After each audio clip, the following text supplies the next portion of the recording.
Hello, hello.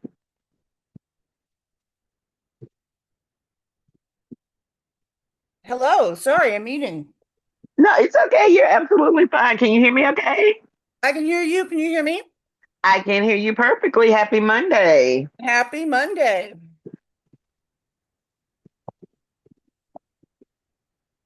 Haven't decided if this is breakfast or lunch. Brunch. We can do brunch. Brunch at noon. Yes. All My right. my cat may come help us. Oh, I love when the animals come online. Mhm. Remember how we were also like mortified and horrified during COVID? Was like, oh my God, they're cutting the grass or the children are crying. Now it's like, I don't know. I just tune stuff out. People are like, oh, can you hear them, demo in the building behind me? It's like, no, I don't hear. I'm the same way. I'm like, yes, let your pets join us. I'd love to meet them. Oh, yes. Hi, Let's see. is it Sibylle or Sybil? Sybil? How do Sybil you is pronounce fine. you? Huh? Sybil is fine. Well, welcome. Welcome. Hi. So, how's the weather over there? Is it cool down any? No. Hence my attire. Now, where are you located, Sybil? Switzerland. Oh, wow. And And we just don't like, generally have AC, so it's just hot. We're not used to it. Oh, my goodness. What's the time difference? Not sure where you are, but it's 8 p.m. here, Oh, okay. So it's 2 p.m. here. Eastern. So, Eastern, yes. I'm gonna turn off my camera so y'all don't have to listen to me chew. It's quite all right. Abigail, hi. Thank you for coming on in. Hi, how are you? Oh, it's Monday. Yeah, I feel that. It's Monday. Um, I'm hoping we are on the right Zoom line because it gets a little. Let me just double check to make sure here. It says Job Search Council, so yep, yep, I'm on the right one. Still early though. I'm always the one that on time is late and early is on time. So, Yes. mm-hmm. so now I Where are you Abigail, aspire guys to all be that based? girl. oh, I'm sorry, somebody else was talking. Oh, I said I aspire to be that girl. My friends hate it. They literally tell me to get somewhere 15 minutes later than the time that we're supposed to be there because I'm still going to be early.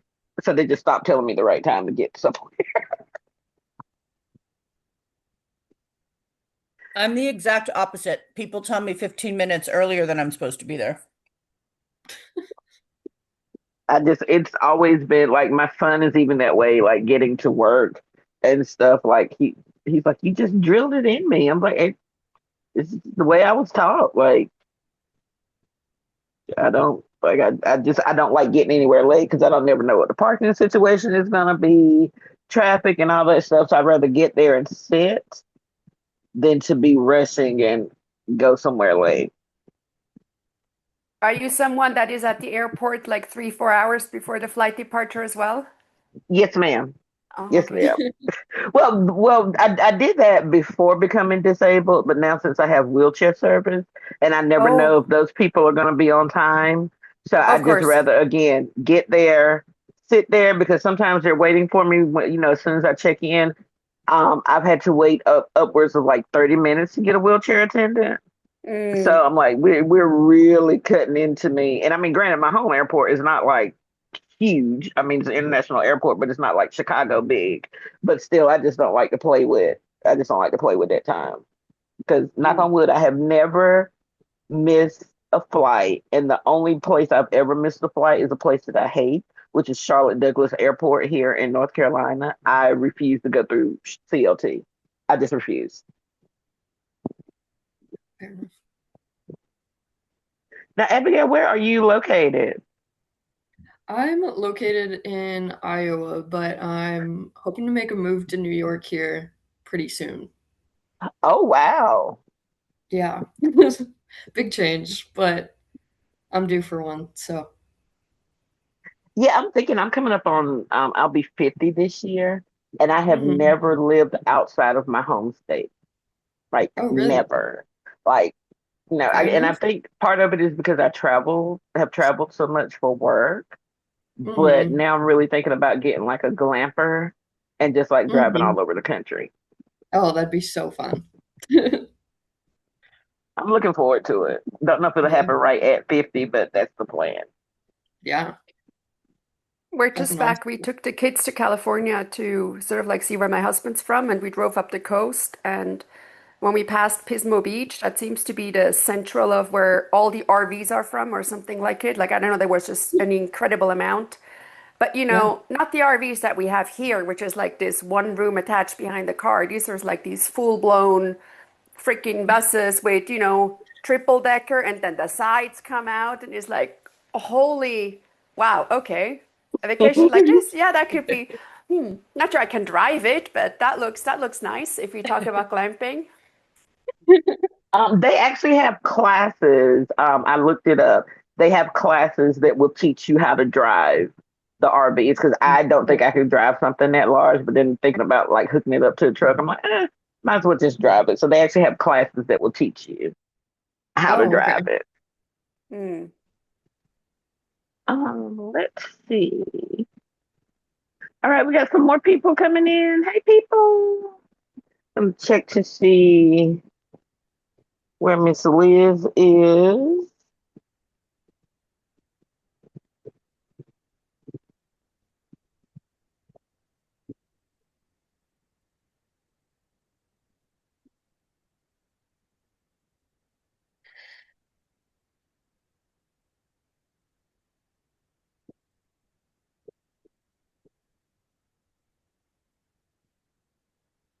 Um,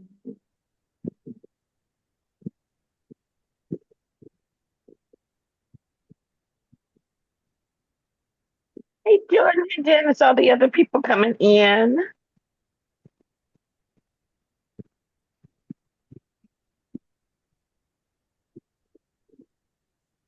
You today, Kiki. Me and my avatar, I was not feeling up to getting on camera today. Oh, well, at least we get you by voice. Fun picture. My former boss, she hated my avatar. She said it creeped her out. I personally think it's cute. Um, Purple. you know, agree to disagree. We're in the weeds, or after the fact. Yes, it's a visual of where I am right now in the weeds. I think it's the movement. It's the movement, and her mouth is moving. Yes, because she like when I talk, that Yeah. it makes her mouth move, and then when I laugh, with the okay, no, she didn't do it that time. But sometimes if I laugh the right way, you'll actually see her laughing as well. I Funny. mean, it's very lifelike. Yeah. It's so cool. I know Liz was going to join us today, because she actually wanted to talk about industry buzzwords. That's an interesting topic as it was just written up by Skift magazine. Well, I mean, there's so many in the job description jargon, and I'm actually looking at a message from her. It's like integrated marketing, field marketing, pipeline, revenue driver. So I guess we can go ahead and get started, and I know she will come on in as she can. So like I know for me, and I'll start with me, and y'all feel free because when I do these, they're very informal. I am job hunting slash contract hunting. And I think for me, like what I've been seeing is they'll have like an event marketing, blah, blah, blah, that has like a lot of event planning, which obviously is what I do, not so much the event marketing side, but it seems like they're trying to like roll two or three different job descriptions into one. Has anybody else been seeing that? Yes. Definitely. Definitely. And it's like, Pay less you and know, get from more. That's all. say what, Janice? I said it's pay. Yo, for sure, for sure. Now, so I will ask, with that, are there like any true event marketers that are in here? Like, because like and I never want to apply for those jobs because I'm like, okay, I'm 70/30, but it's like the 30 is what they're really, really seems like they're really, really wanting. So, oh, Alex, yes, okay. So you're an event marketer. So explain that to me as if I had no, like, absolutely no idea what event marketing is. If you don't mind, if you mind, I promise you I won't. It's not going to be any skin off my nose. Good marketer is such a broad term, but I always think of it as literally the person that gets people to the event. So I'm all about like writing emails, doing the website, doing the, all the social media to get people to register. I have seen roles where, and also doing the marketing to get people onto the trade show floor and get sponsorship. So the one that's writing the prospectus and literally like doing everything but the business is what I think of event. But I've seen a lot of jobs where it says event marketer and it's event marketer planner, which is fine, but I don't think people who list those jobs understand that those people. Thank you for that. Because I know I've seen like a lot of like lead generation and different things like that, and I'm like, that's not my part of the service. Like I've never done like because most of my stuff has been nonprofit planning anyway, and I've dabbled a little bit and like I've done websites and like Know Before You Go and different things like that. But as far as like real deep into event marketing, I have not gotten into that at all. Anybody else have any like all these buzzwords that we see because we know we're an industry of buzzwords and acronyms. So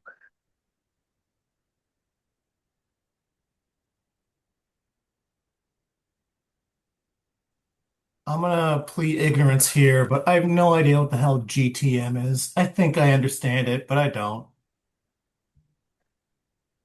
Go to market. Go to market. So, I mean, that's essentially sales we're talking.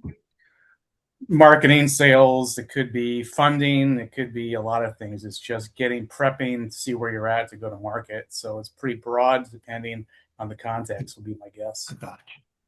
Okay, thank you. That's super helpful, Brian. Thank you. so then Brian, so then my question for you would be like, where does that live? Would that be like sales kickoffs or like I guess where would that live like in the realm of event planning strategy, whatever you want to It's a call good what we do? question.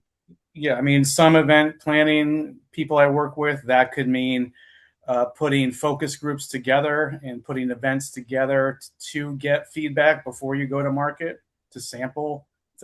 So again, it could be industry specific. You also have SaaS models, software as a service, that have different channels, and there's a lot to unpack there. So we'd have to look at each description most likely as far as where they are and what they're actually looking for before they go to market, or are they actually ready to launch and then go to market, which means sales reps, joint venture partnerships, etc. And I'm just gleaning that from the limited information I have right now. I can What tell I No, you that no.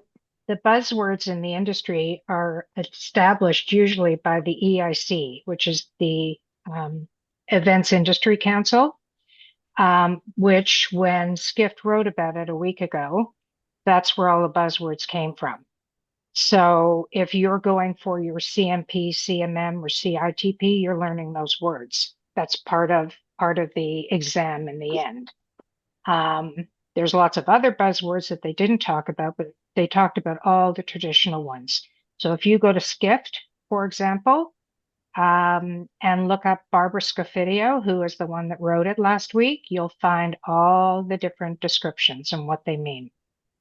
And I think those are primarily event industry ones, right? So if we Yes, get into exactly. go-to-market and ABM and we Yes. start talking pipeline and revenue, this is where some people came to us asking about, like, I'm reading job descriptions and I have no idea what some of these words mean because I have traditionally been in the event industry and now they're throwing marketing at me. And so that's, I think, the question that we wanted to raise up today. This is awesome. Apologies for being late, but hi, everyone. It's been a minute since I've seen you all. My name's Liz. And I will gladly let you take it. We had kind of sort of started on the buzzwords, so feel free to just jump in and do your list thing. No, give me like the real rundown. I heard you mentioned that you were talking go to market. Was that the initial question? Yes, we were just talking about like some of the different things that we had heard. Like for me, I'm like 100% event planning and strategy, but like a lot of the jobs that I have been looking at, they want you to do, it's usually an event marketing planner or event planner, but has something to do with marketing. So that's where we got into like the go to market and like lead generating and different things. Oh, thank you for dropping that in the chat. Jordan found all the buzzwords from Skiff. So just like really trying to decipher and I can't remember who it was that came off of mute. Please forgive me, y'all. I'm having a brain freeze day. But she's like an actual event marketer. So explaining like what an event marketer does versus what an event planner or strategist, but we've seen a lot that they're just trying to mush it all together. Well, that is exactly the problem. There is no single definition because here's like I grew up in corporate and event marketer simply meant an event professional sitting in a marketing organization. But if you're coming from some other organization, event marketing means you're in charge of the audience acquisition and the promotion and actually getting audiences to your event. So that is the event marketer part. So there literally is not a single definition. So that's the biggest thing when you're reading the job descriptions and seeing the title. And then, you got 42 bullets that are like, wait a minute, that's not at all what I thought this job was titled for. That's what we want to uncover, right? So from a go-to-market perspective, did someone have that on a job description of like that you're doing go-to-market strategy? Where did that initially come from? I think Jordan brought the. Yeah. Oh, I'm sorry. Go ahead. I've just seen it a lot in some like titles of people I follow that I'm interested in working with, and then I've seen it kind of develop in job descriptions as well. Okay. Cool. And that one gets satisfactorily answered? What go-to-market is? Okay. Yeah. And the other one that I'm seeing a lot is like event-led growth or product-led growth. And I don't know if anybody's questioning that one at all, but any other phrases you're seeing?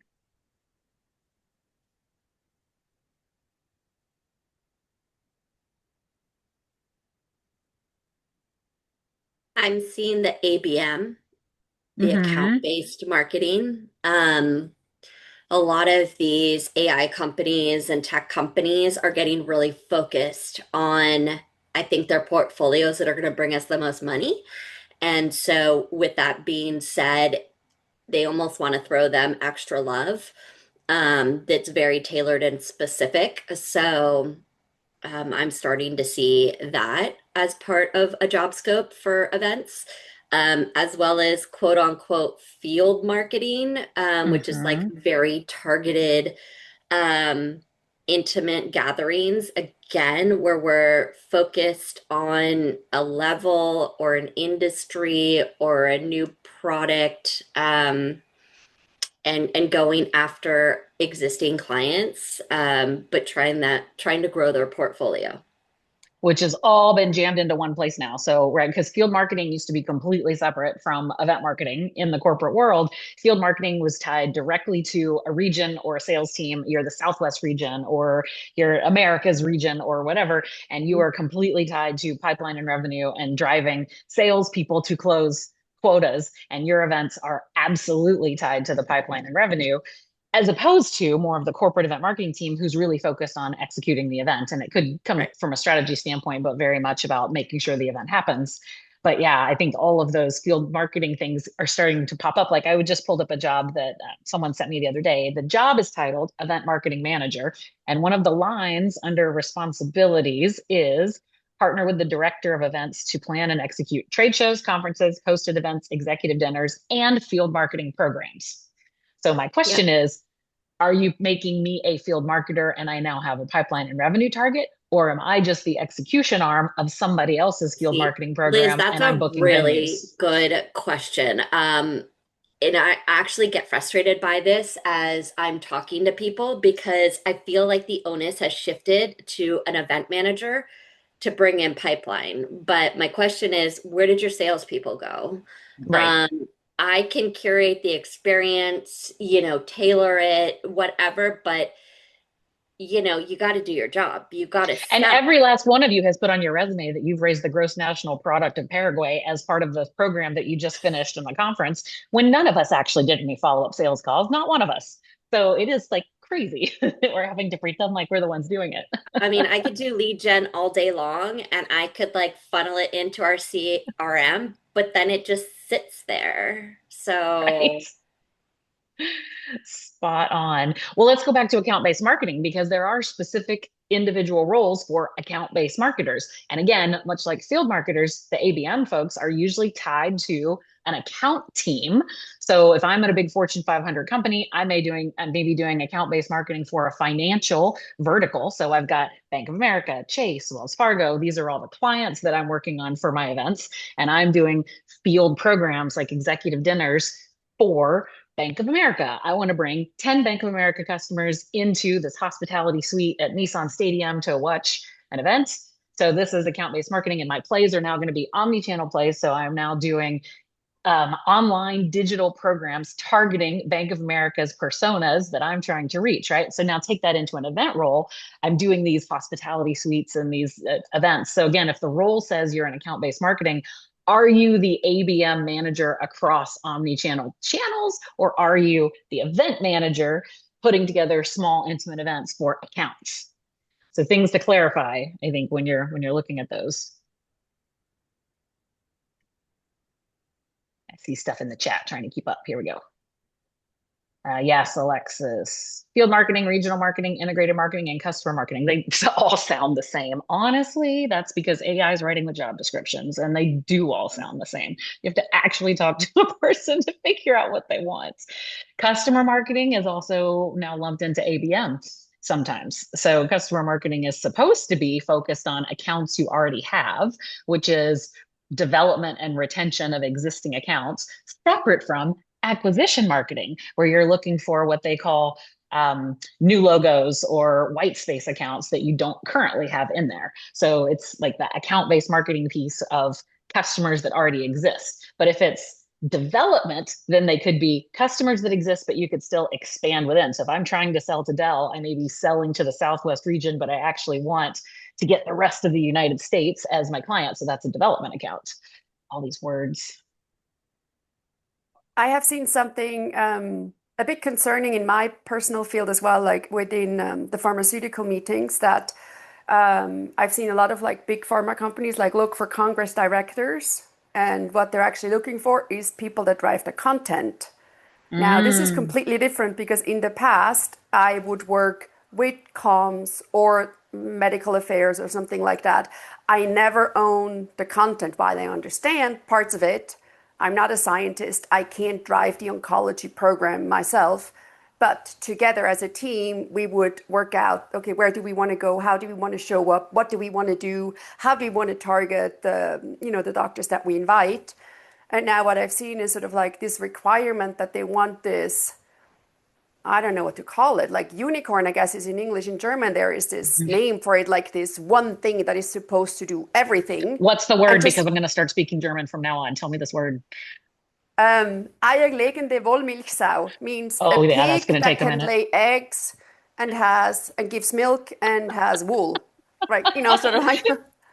Please put that in the chat because that has become my mascot.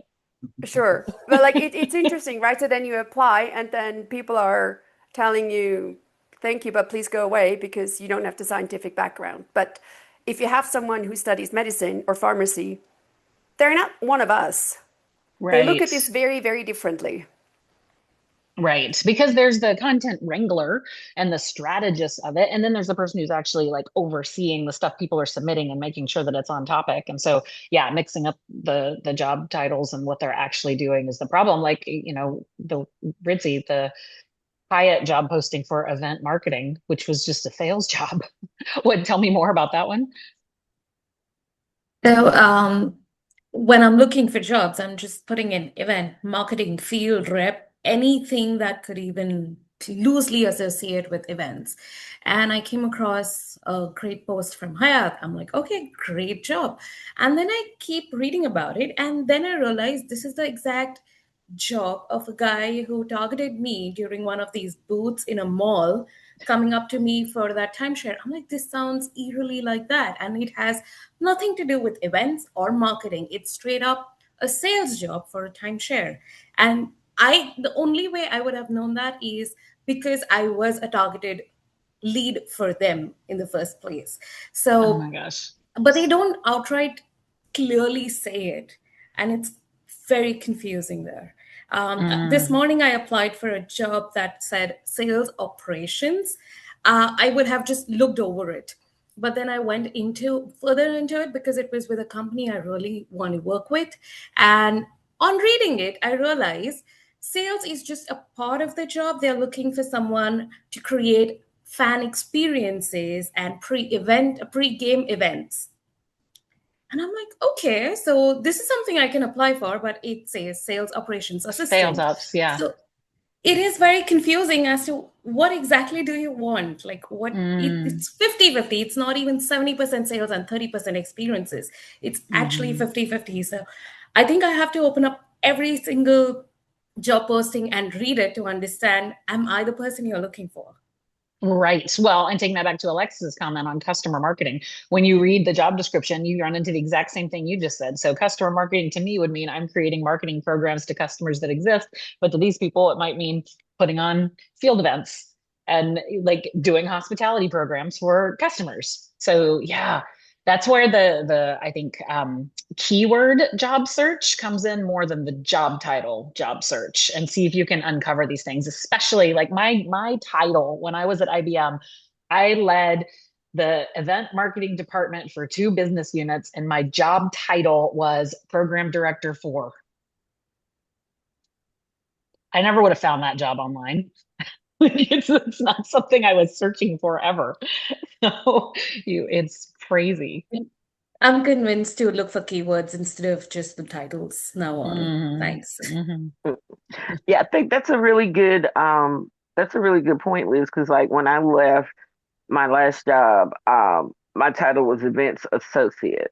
I'm not like whenever I type in associates, it's almost always going to come up operations associates. But it was like really, if you look at what I did, I was actually doing like director level stuff because I was the only events person there. But you said something that I wanted to touch on, like AI. If AI is writing the jobs, AI is screening the applications and the resumes. Like, how do we use AI to beat AI? Like, obviously, we're not embellishing our resumes or anything like that, but it's like, what is there a cheat code? Like, because like I can literally sit here on a Sunday evening, tailor it to, almost word for word. Sunday at 6:00, I hit submit. Sunday at 6:01, I'm getting we're sorry. It's like there's no way you could have. And I know part of it is networking. But I'm not gonna be bothering y'all on at 6:00 on a Sunday evening. Hey Liz, do you know somebody at Nabisco or something like that? But still, like again, like is there a cheat code to beat AI, or is this just what we're in where we're at now? There's no cheat code other than having the bots fight each other, which is what we're doing. And now who here did the AI interview recently? There you go. So how'd it go? It's very weird talking to a screen. That is like my laptop's supposed to work for me, not the other way around. So it's very apocalyptic feel. But obviously, because of some pointers I got, I made sure that I was using jargons and buzzwords and talking in a robotic voice, because the the transcript is what these people are anyway going to read, if at all. So I did one, and the other one I skipped out because it can get a lot exhausting because you don't know what the reaction is of the interviewer when you're talking face to face with an interviewer. At least you know if it's going in the right direction. Here, you're just speaking whatever you possibly can to throw at them without It's like doing getting a stand-up comedy reaction. on a webinar where you can't like Yeah. judge anything. Yeah, and no one's really laughing, so that's not fun. Right. No one's laughing. But you don't know. They could be. They could be having a great time. You have no Yeah, clue. maybe they're rolling their eyes at me right now when they're listening to me, but then what am I going to do about it? There's no way I can steer the entire conversation in a different direction because I have no idea. But I realized I did 2 interviews and I realized the pattern is exactly the same. The set number of questions are exactly the same. So it's like every interview is an exact copy of the other, which is very eerie because they're clearly using AI to come up with these questions, because I used AI to prep for them as well. So Yeah. yeah. I think the thing that makes me most angry about the AI stuff is they're screening your resume to make sure you didn't use AI when they're using AI to screen your resume and they wrote your job description in AI and then your first interview is with AI. So how come you're not allowed to use AI? I don't understand. The rejections are also, like Lakeisha was mentioning, I applied for a job on Friday evening. I know, bad time, but I just was at it. Friday, 5 p.m., I've applied for a job. Saturday morning, 3 a.m., I've already received the rejection. I'm like, wow, someone's working much harder than I am. The So robots. it's good. Yeah. Yeah, I like don't Danielle know. said, I got auto rejection seconds after hitting submit. And you probably spent like an hour trying to get that submission, right? Yeah. And Are then there any? Probably more. Mhm. So, I mean, if you follow certain people on LinkedIn, there are AI prompts that you can use, in a sense of you throw your resume and the job description right into whatever LMM you're using, and you say, look at this in the lens of a senior recruiter. As you're scanning it, what would give you pause? What am I missing from the job description? And identify the 10 to 15 buzzwords that the company could be looking for in your resume and help me rewrite or incorporate it where it's still factual, but not, embellishing my current experience. So something along that lines. And if you run that, it will help you to integrate the words that they feel, are those buzzwords, are the words that the AI bot is looking for as you submit it. I've done it many of times, and I mean, my resume goes through, and I don't get an instant rejection. I mean, I do get rejected 3 weeks later, but I hope that would mean that I've made it to another bucket somewhere that somebody is maybe got their eyes on it. Yeah, as long as you can get through that first screening, that's the goal, right? Like it's fine if someone's legitimately saying, no, you're not one I'm going to move forward with, but when there's no one legitimate doing it, that's the annoying part. Can I ask a question, Liz? It sounds like everyone here is applying, but is anyone getting contacted by recruiters? Are you positioning to be found where they walk you through the process rather than having to, that way you have a champion to get you in the door because that recruiter is obviously motivated to get you that position. So is this all outbound versus inbound activity? No, I have been hit up by a plethora of recruiting agencies. They all seem to get the same jobs, and then you get hit up by 3 different agencies all trying to pitch you the same job. I made some tweaks to my LinkedIn profile, and then I, made it searchable by recruiters. And all I can say is that you should touch your LinkedIn profile every few weeks because that will change the algorithm and bring you to the top again. And so in doing that one time, all of a sudden it just opened the door. And once my resume was on file with these guys, I just constantly get hit up every time that they get a job. Not saying that I've made it through, but they do coach you. They generally want you to write the blurb for them on why you're marketable. And then, they will say, this resume looks good, or I talked to my manager, can you alter this, or, whatever. And then you're right. They are your advocate because they obviously want the commission. Mm-hmm. Yeah, and we'll bring back more recruiters, I think, because we did a session a while back that was how to optimize your profile so the recruiters on LinkedIn can find you. So I think we should re-up that one and make sure that I can show you that skills today if you want. For yeah, you want to, Brian? If you want to share your screen and get on LinkedIn, I mean that's what I was talking to Kim. She advised I join this group to kind of share some of that because I was working on some initiatives with her. So I've been on LinkedIn since literally 2006 and been in sales my entire career. Now I do more training because I was able to kind of crack a small break in the algorithm a long time ago, and this has been working for many people, especially in the job seeking market. So I can show you the formula that I've been using and that I share with people. So, and if you already know it, you may know it, but I don't think a lot of people have gone to this level of figuring out, because most people are looking for a job at a certain level, whether it's associate director, executive, right? But what I'm looking for is what's the highest paid position in that field at that company. So if we can do a search, and I can walk you through it, if you want to share your screen, or someone who's in the job search right now wants to. Yeah, I was share going to say mine screen. wouldn't be optimized as a candidate, Yeah. so mine's probably not Well, the this best is one. well, it's not going to optimize your profile, but it's going to give you the information you need to optimize your profile, then get found by the right people. But it's also going to cover. So I live in Vegas, right? So we're going to use the roulette table as an example. I want to put ships all over those numbers. So eventually one of them is going to hit at whatever time that is, but it will hit. But you have to do some finagling. So again, I can do it on my end, but I'm not in the job market per se. So it's going to be a little bit, I don't know. I just want to show you what to look for. So if you can give me this stage for 10 minutes, I can literally, or less, I can literally walk you through that process. Does anyone want to do this on theirs if you're a job seeker? I can share mine, but go ahead, Ritzy. You want to share your screen. Allow me a moment. And Joy, while she's pulling that up, I saw that you came off mute a second ago. I don't know if you wanted to say something, Joy Jones.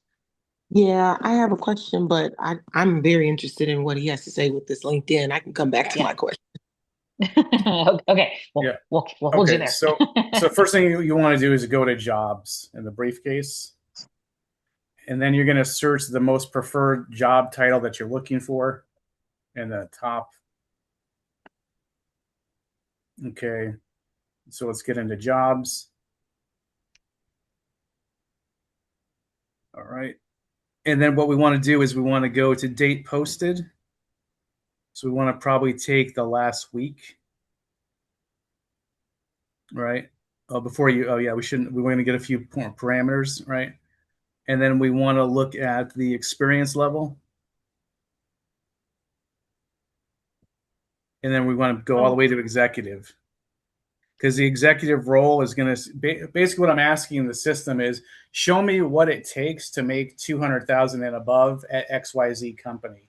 It doesn't mean that we're going for that job per se, but there's a good chance you have the skill set that they're looking for in the executive level type of position. So what I do then is I take the sample. So the first one is events manager. I'll go to the right. It says about the job. Keep going. I will copy the whole job description, everything, the company, and I put it in a Word document. Okay. Okay. Do you want me to do that? You don't even have maybe? to read it. Just literally, we're going to let AI do the work, but we don't have to figure out the benefits. We're not going to, do that. But we just want to know right now in the event space, what is a company willing to spend for 200,000 a year and up for a salary to perform X said tasks, right? So that's job number one. And then you're going to go to job number two, which is a coordinator. And they may not be a match. So if you don't get it in the past week, do the past month. But I want you to find 5 positions. It doesn't matter what industry it's in because it'll be across the board. So we're going to sample 5 jobs. And they used to have the salary. Some of you may have it because everyone has almost like LinkedIn has dynamic pricing. everyone's dashboard has different features, and they're beta testing a lot of things. So I have things that others may not, but regardless, we're still going to work around that. So just grab that description. Okay.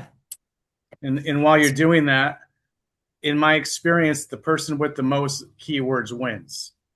And what I mean by that is, and I just see Tiffany here out of my peripheral, is that let's say she's worked with 6 companies over her career, 15, 20 years, whatever the case may be. There's a good chance she performed that exact same job description duty for the past 15 years.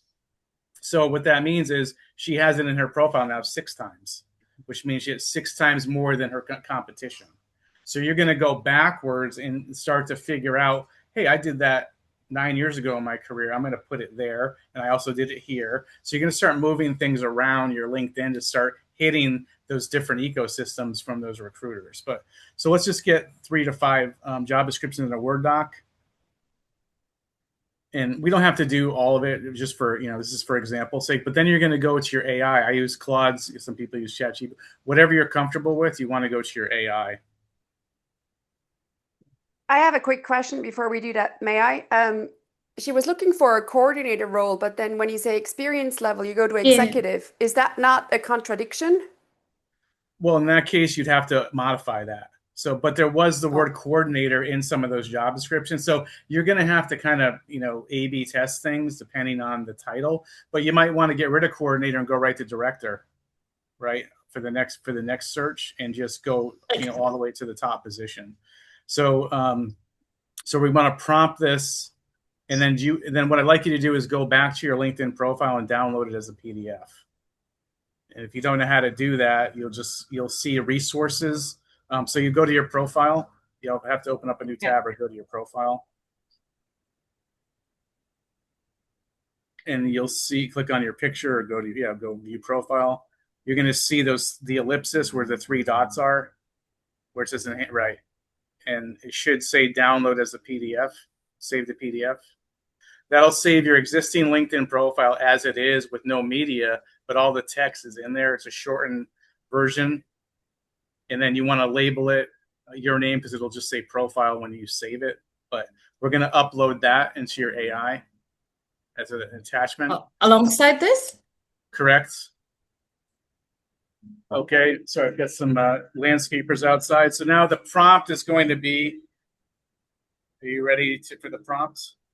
Yep. Okay, using these job descriptions,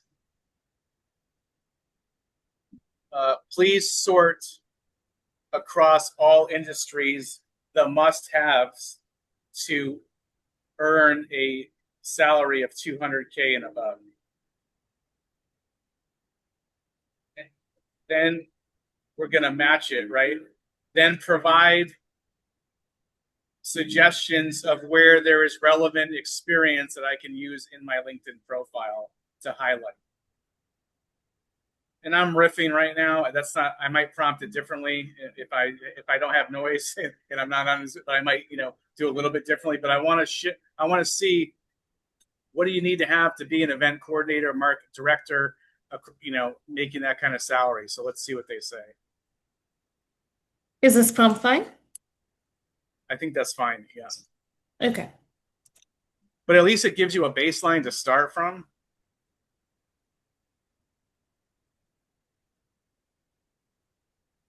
And then the next prompt we're going to do is also generate the top 100 skills that are high level to earn a director position in the event marketing space, something to that effect.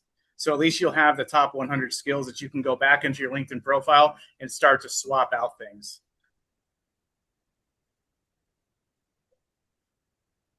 Is this what you meant? Correct. Yep. The top 100 skills, I should have said. Sorry.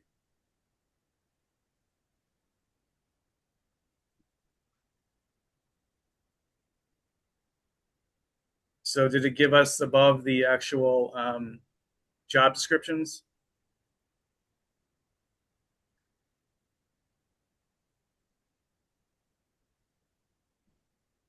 I'll push in the next prompt. Okay. But that's how I kind of go in and get that information. And I say, oh, I've done that. I just didn't know that's what I was doing. So when, the topic when I first came on the call was the jargon, right? So the translation sometimes is there's higher level positions using terms that something you're already doing or you have done in the past. You just haven't realized that that's what it is now, right? But that's what they're looking for in your LinkedIn, especially when I work with someone who's been in an IBM or a Microsoft or some type of larger, channel type of system. They haven't had a resume for 15 or 20 years. And they decide, I'm back in the market, and all the jargon that was in their LinkedIn doesn't represent what people are looking, even though it's the same experience. So you have to you almost have to translate everything now. So the best way for me to translate is go, what happened this week, last 24 hours of the past month, and sample as much as you can, and then just start to aggregate it and say, what are we really talking about? Rudy, can you scroll up a little? I want to see this full list that you got. Okay, so let's start there. Strategic leadership. So let's look at buzzwords that are sitting in here. Everybody knows OKRs and KPIs. Everybody knows. I don't see any scary words in that one. Let's go to the next section. People leadership.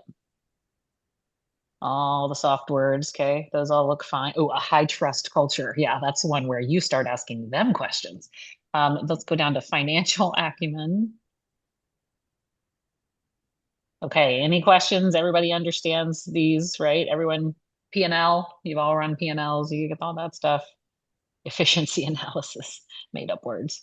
Okay, operational execution, SOPs, buzzword, everybody knows what an SOP is, right? Standard operating procedures. Okay, communication and influence, all those are good, normal words. Ooh, now we get into stakeholder and external relations. So active listening, good call out. Okay. Yeah, managing multiple stakeholder priorities simultaneously. That's another one you just add to your list of culture questions when you're interviewing. Okay, technology and data, here we go. These are where the big words have all changed. Data-driven decision-making. This is where you can really start peppering the company about, where does your data live? What are the tools that I would be using? How do you use data to make decisions?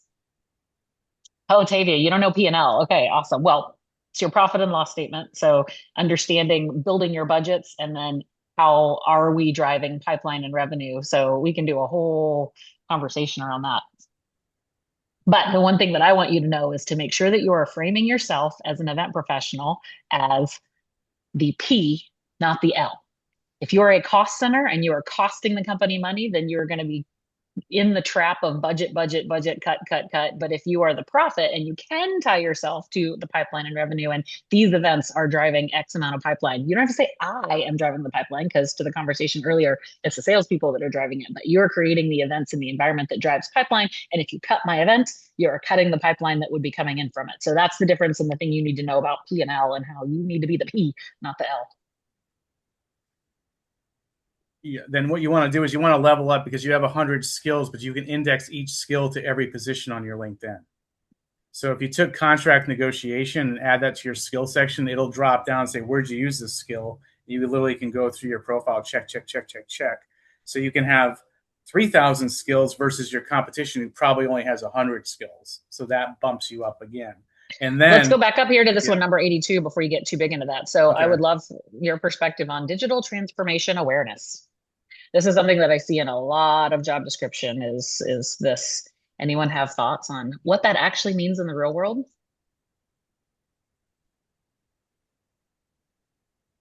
Brian, do you see this one being brought to life? Well, I literally throw acronyms out because they have so many different meanings. But the thing about LinkedIn strategy is just you getting found, because in my experience, people are scrolling, they're not reading. They'll just say, find me someone that matches this job description that would fit here. And then by the time you get to the interview, they may or may not even use that term in that process. But that's, doing your due diligence, because you'd have to study the culture, reread the job description, go to their website and see if there's something around that. But I don't think you're going to get stuck. And of course, if you don't know the word, we'd obviously look it up and figure out 3 ways.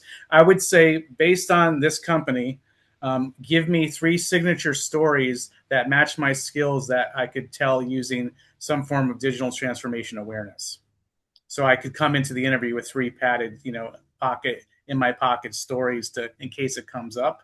But I can't really. I don't know what that is. I think it's pretty vague. I mean, it could just be, I'm aware that the AI is changing every day. I don't know, and staying abreast of the technology or ahead of it or having the pulse. What that means. Yep. Okay. Or I'd flip it back on you, Liz. I'd say, actually, I'm not quite sure what the definition is because there's a myriad of answers to that. What would you say here working at this company that you found to be the best answer to that question? So I'd flip the question back on the interviewer. Perfect. All right. Scrolling on past risk, government compliance, and cool. All of these things look reasonable. But if anybody here sees terms that you don't recognize, you can call those out. All right, next steps, Brian. So from this, you go back to your this skills. is just a fun hack that I do because I'm hedging that people aren't reading, they're scrolling. So there's a section called projects in LinkedIn. So if you were to open up, Ritzy, your project section on LinkedIn, you may or may not have it. But if you never know where to put something, but it's still good info, just put it in the project section. That's the catch-all. I think I have added, but it was so long ago, yeah. Okay, so you're going to add a new project. And everything's done alphabetically if you don't put a date. So it's going to be called Relevant Industry Experience is the name of the project. And then you're going to go back to your list on Claude. And then each header is going to be, so we can go from the top up or the bottom, bottom up, top down. Let's just do people leader or strategic leadership. That's the one section. So it's going to be relevant industry experience. And then I use a marketing pipe. So that vertical line in the title, under the title. So experience space and it's shift backslash. Oh, right here? In the title, right above the project name. Got it. And so you're going to just put a line or a hyphen, however you want to do it. I just use a marketing pipe. All right. And now we're going to go ahead and go back to Claude. And I like to put them in a paragraph form, all separated by a pipe so that they're all, horizontal. So just tell Claude to put those in horizontal format. Oh, you could do it manually, but it's time consuming, but yeah. Anyway, so that's your one project, but you technically have 10 or 15 projects here with focused skills that hang out at the bottom of your LinkedIn profile on the back end that no one's ever going to see, but the system picks it up. And if someone does read it, it's not fluff. You can speak to it, but now you're leveraging your skills another 100 times. And then what's crazy is I can index the skill to the skill, which is completely overboard, but you could index strategic planning to the skills that says, it's the Department of Redundancy to redundancy type of thing. But what does it? Wow. Yeah. All I care about at the end of the day is, did I get found on LinkedIn? The rest, because I'm going to submit a resume anyways. Your LinkedIn does not have to match your resume. That's a myth.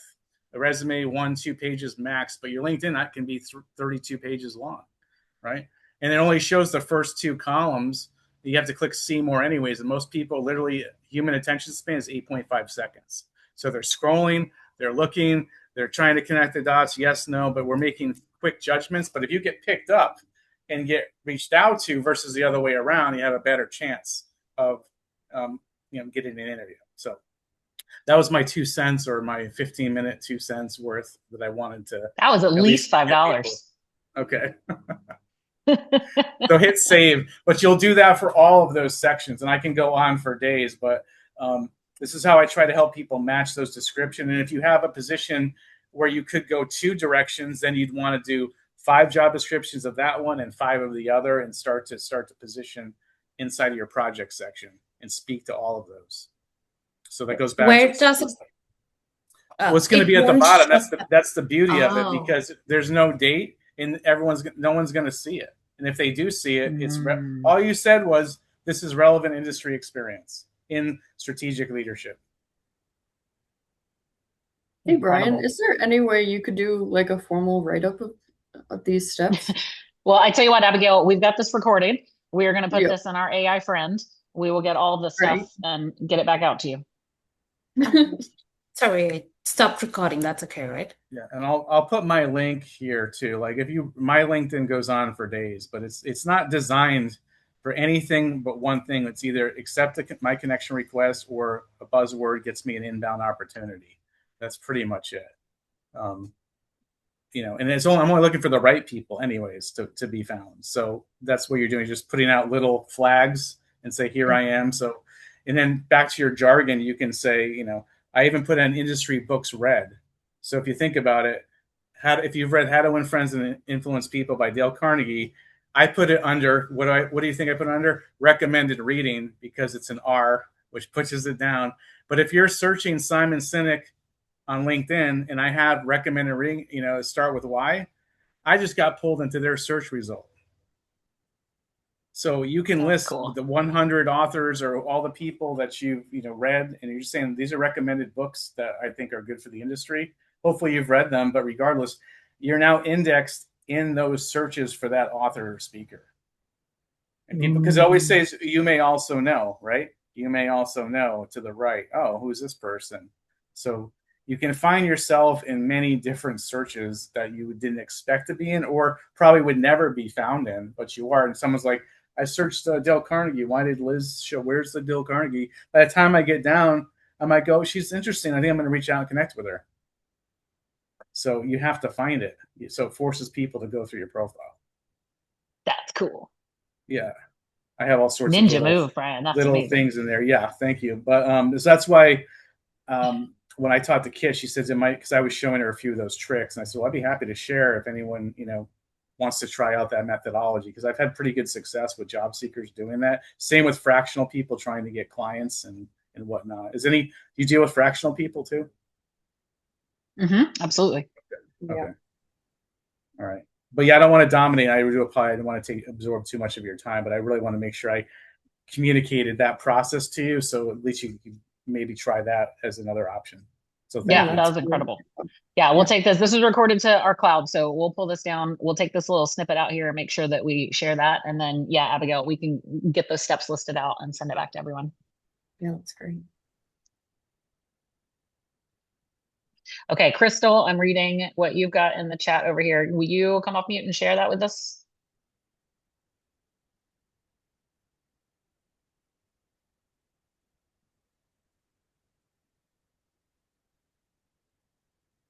Sorry, my internet clipped out. Crystal, are you there? Oh, yeah, no worries. Okay, well, I will pull up what she said. So pull up 5 jobs that I really want, have AI analyze, categorize, and review my resumes.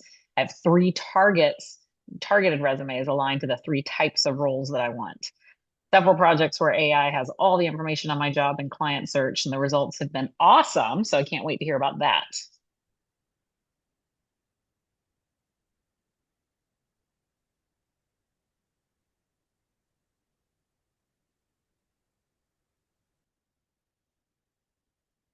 I see that you're off mute, but I still can't hear you, Crystal.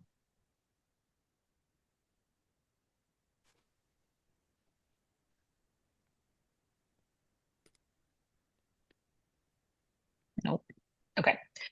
Well, me neither. Maybe change microphone on the bottom left. Sometimes it switches to a weird one.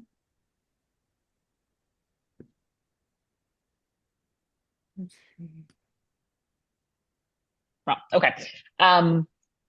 Keep trying. We'll come back to you if we can hear you eventually. So that was unbelievable. That was incredible. Are there any other in the last 10 minutes or so questions about optimizing your LinkedIn profile, since we have Brian here, who is clearly an expert at optimizing for AEO? Yeah, Reedy. So I recently met someone at a networking event, and since I have a bunch of experience outside the United States and I'm looking to now restart my career, what happened was this person suggested that I should tamper down my LinkedIn and resume with the experience that is currently listed. They're like, switch your resume and LinkedIn so you look like you are fit for an entry-level role instead of having all your experience listed down, because if you come across overqualified, you don't get hired for entry-level roles. So I want to know, if I do that to my LinkedIn, will that essentially affect my overall job search? Because this seems very scary to do. So again, that's personal preference. You're always going to, by the way, there's 1 billion people. So I'm just one opinion out of 100, 1 billion LinkedIn profiles out there. I have been on the platform for a long time. I learned my methodology, believe it or not. I used to work with some Navy SEALs out of Coronado, and they transitioned into, civilian life and et cetera, et cetera. But I used to have a saying, and they would say, Brian, when we have to blow things up as a Navy SEAL, we have to do a lot of mathematical equations. We have to figure out the size of the object, how much dynamite, and how much C2 composite we need to effectively destroy that. But then he leaned forward, he goes, but when in doubt, overload. So I took that concept to LinkedIn and said, I'm putting everything that I've done since high school to the present day, so I can throw out in every single search possible on LinkedIn where someone would say, I'm looking for an F1 Formula One race car admin data analyst. How did I find Brian Trachel? Because it's in my project section under hobbies or this. I'm just dripping in little things to overwhelm that person where they have to lean in and go, I don't see it, but based on what I'm seeing, they might be a good fit and at least worth talking to. So I would rather not pull back. I'd rather add more.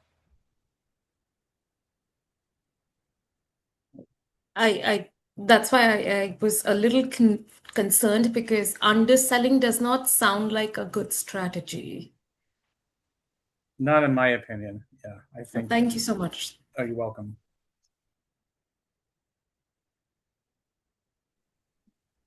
Right, so that brings up a good question. So how far back do you go back with job relevance? Or should you just start bucketing some of that stuff under project or keywords? Because then there's the whole ageism thing. And, at a certain point, you don't want to put that you were employed in a certain year because they do the math and. Yeah, you answered the question, right? I put it under projects. I put relevant industry experience. It could have been copy or sales, whatever the case may be, or something that is still relevant to somebody that it matters to, but not, within, a 10-year span on your experience, right? So they don't do the math on your LinkedIn profile, right? Would you say everything goes in that, projects? Yeah. sorry. Go ahead. Like LinkedIn licenses and certifications, are they worth the time and effort, or just kind of additive things that people don't really pay attention to? Well, the truth of, that's another sidebar when it comes to LinkedIn certifications, because they're having speakers come in that I don't know how they vetted these experts to get to then give you a certification that you took their third-party course. So I wouldn't have too many of them. But if you are in a space where it's event marketing or AI, maybe just do one course so it shows within the last quarter that you did some continuous learning. But every LinkedIn certification also goes under courses. You can have 50 courses on your LinkedIn profile, which are college courses, online courses. It doesn't say formal education. So if you go to seminars, workshops, CEUs, company directed, you're going to ramp that up to 50, if not maybe 200, depending on how much you're studying. That again goes into courses. The project section that says additional courses or relevant course work, and then you can list it under your project section. So you can put in every LinkedIn certification again twice in your profile. So I'm constantly doubling up on all the keywords because there's 22 sections. Not all of them are talking to each other. So they all kind of, will move around, but you're adding way more than the average person on the platform who has just a very simple, filled out. And here's the other thing too. I'll leave with this. Most people in my experience are putting down achievements in their descriptions. As a recruiter, I'm not a recruiter.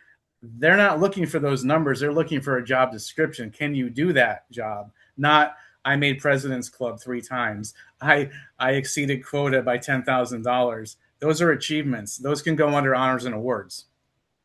Gotcha. right? Kelly, Or I see your hand up. projects. Yeah, you could put in relevant experience, tech industry, key achievements in your project section and repurpose what's in your LinkedIn and move it down, and then put in your actual bullet points of what job you actually performed, which is what gets found. So it's just another way to work around it. Gotcha.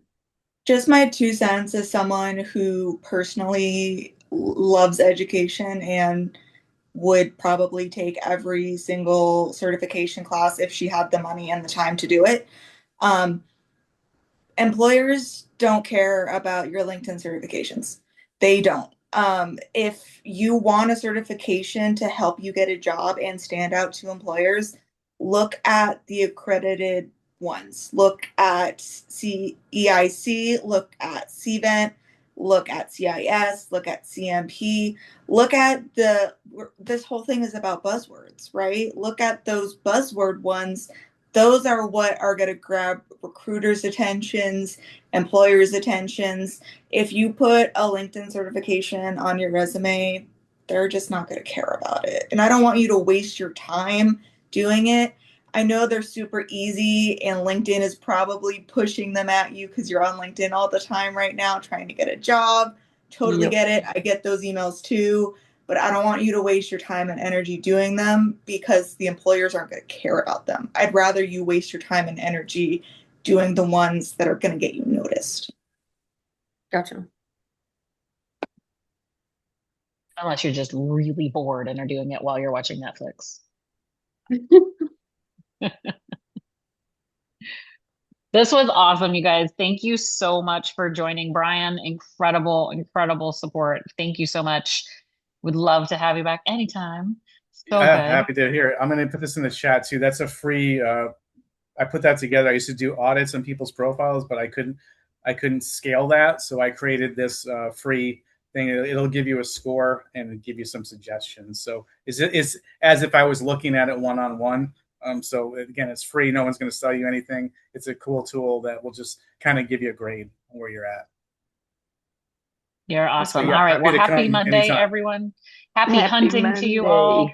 And please remember my parting words are, I have 30,000 connections on LinkedIn. I do not know all of them, but if you do see when you're searching that I am a connection with somebody in a company you're applying to, it does not scare me to send a note to them and say, hey, this person applied for a role at your company. They're worth pulling to the top of the pile. I love doing that for people. So make sure that if I can support you in any way, I am here for it.